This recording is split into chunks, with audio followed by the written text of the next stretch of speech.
ver, para mí es fundamental entender que esta América que va desde el sur de Estados Unidos hasta la Patagonia, no solamente es la América en la que se habla español, es la América en la que los castellanos traen la civilización hispánica. Y por hispánica no me refiero solo a la lengua, me refiero a la Hispania romana, ¿no? Finalmente, España se convierte en la gran extensión del Imperio Romano.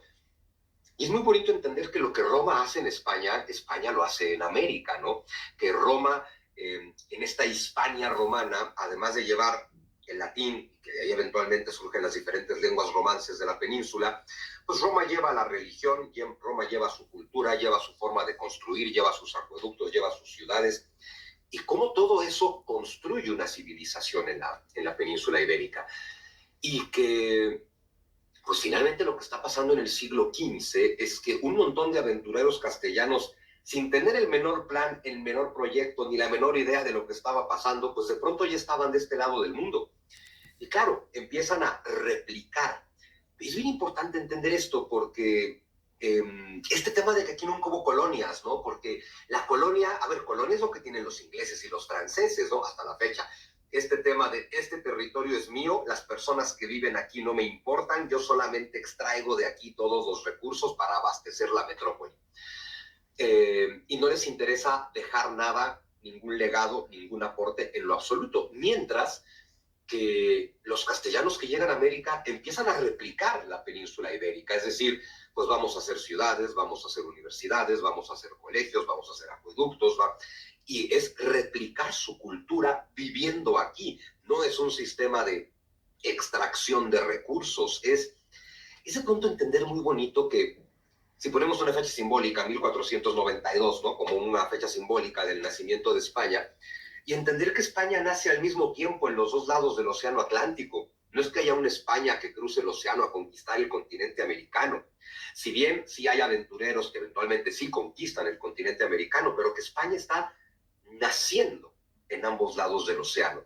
Eso a mí me parece fascinante. Hablamos español, y eso quiere decir, bueno, no solamente hablamos español, de este lado del mundo están el 90% de los hispanohablantes. Es decir, España es un pedazo muy chiquito de la hispanidad en ese sentido. El 90% de los hispanohablantes está en América, el 25% de los hispanohablantes estamos en México. Y hablar en español significa que nosotros pensamos en español, comprendemos el mundo en español, tenemos una cosmovisión en español. Si creemos en Dios, creemos en Dios en español, y si no creemos en Dios, lo rechazamos en español, amamos en español, comprendemos la vida en español. Y sin embargo, nos educan a repudiar esta raíz, y con la lengua incluida. ¿Quiénes son los vencedores que hacen nuestra historia? En el caso específico de México y de toda la América Hispana, creo, son los criollos independentistas del siglo XIX.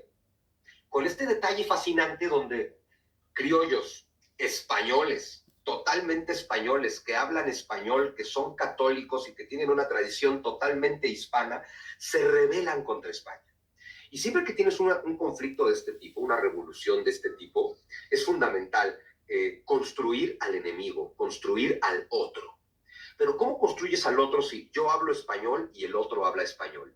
Yo soy católico y el otro es católico. Yo venero a la Virgen, el otro venera a la Virgen. Yo vengo de una tradición hispánica, el otro... Es imposible construir a ese otro. Son los propios criollos hispanoamericanos del siglo XIX los que empiezan a retomar un pasado mítico de decir, antes de que llegaran los españoles, como si ellos no fueran españoles, aquí todo era perfecto, porque necesitan establecer un otro, porque necesitas de alguna forma darle sentido a tu rebelión. Pero aquí pasa una cosa tremenda, Santiago, porque, a ver, si pensamos en las independencias de la América Española, ¿no? Pues entre 1810 y 1821, no es muy distante de la Revolución Americana, ¿no? Del nacimiento de Estados Unidos, ni de la Revolución Francesa. Pero fíjate qué curioso. La Revolución Francesa, los franceses rompen con su monarquía. Bueno, cortan la cabeza, ¿no? Rompen con su monarquía, pero no rompen con su pasado, ni con su tradición, ni con su ser francés. Los colonos americanos en Norteamérica rompen con su imperio y con su corona, pero no rompen con su historia. Los criollos hispanoamericanos hicieron algo horrible. Es, voy a romper con la corona, está bien, eso es tu derecho, voy a romper con la corona y al mismo tiempo voy a romper con mi pasado, con mi historia y con mi tradición. Somos huérfanos desde entonces.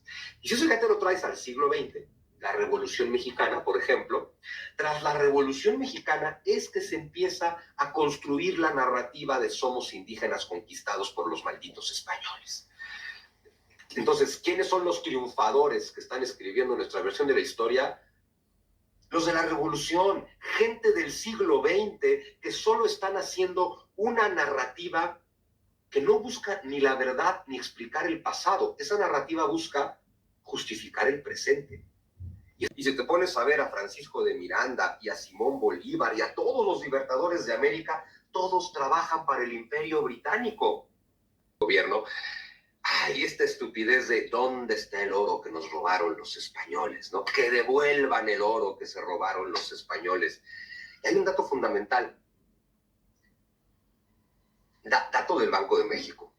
De todo el oro y plata que se ha extraído en México entre 1521, cuando llega Cortés, hasta el 2021, en 500 años, de todo el oro que se ha extraído en México en 500 años, en el virreinato se extrajo el 7%. Perdón, ¿dónde está el oro que se robaron? Si de todo lo que hemos extraído en esos 300 años solo se extrajo el 7%, y de ese 7% solo se mandó a España el quinto real. Lo demás se queda aquí. Entonces te dicen, ¿dónde está el oro que nos robaron? Y siempre les digo, ve al centro de tu ciudad, sin importar dónde vivas, y voltea alrededor. Ahí está el oro que se robaron. En esa catedral, en ese retablo, en ese colegio, en esa universidad, en ese instituto, en ese acueducto, en estos caminos. Aquí se extrae y se construye. Lo que pasa es que en la América hispana estamos muy mal acostumbrados a pensar que todo es gratis, entonces seguramente pensamos que a los españoles no les costó dinero construir ciudades, pero estamos hablando de que España deja más de 1000 ciudades en América. ¿Cuántas ciudades dejó Inglaterra en África? Ninguna.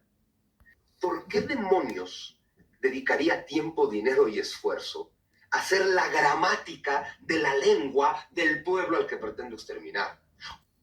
¿Por qué haces un colegio universitario para el pueblo al que pretendes exterminar? Es que es absurdo. O sea, finalmente España es plenamente constructiva y la principal prueba de eso es si tú te vas hoy en día a Perú, por ejemplo. En Perú, hoy, el 60% de la población es indígena. ¿Dónde está el exterminio? Si te vas a Boston, primer lugar en el que desembarcaron en Norteamérica los ingleses, no hay población indígena, porque los mataron. Dato fundamental. En 1821, cuando se independiza México, y prácticamente ya se ha independizado toda la América Española, pero dato de México, que es el que me sé, había 6 millones de habitantes en el México recién nacido de 1821. De esos 6 millones de habitantes, 4 millones son indígenas, es decir, el 60% de la población mexicana en 1821 son indígenas. Hoy es el 7%. Quiere decir que la población indígena de México bajó del 60% al 7% en el México independiente. Uf, pero eso, si lo asumes como dato, hoy en día es fascista dar datos, ¿no? Pero si eso lo asumes como un dato contundente, quiere decir que el país que exterminó a la población indígena en México fue México. Es Juárez el que va exterminando las lenguas indígenas y es Juárez el que les va quitando sus tierras comunales a los indígenas, con lo cual va destruyendo las comunidades indígenas, además de que manda a los indígenas como carne de cañón en sus guerras. Y decirte que la población indígena se acabó en tiempos del virreinato, eso también es ideología.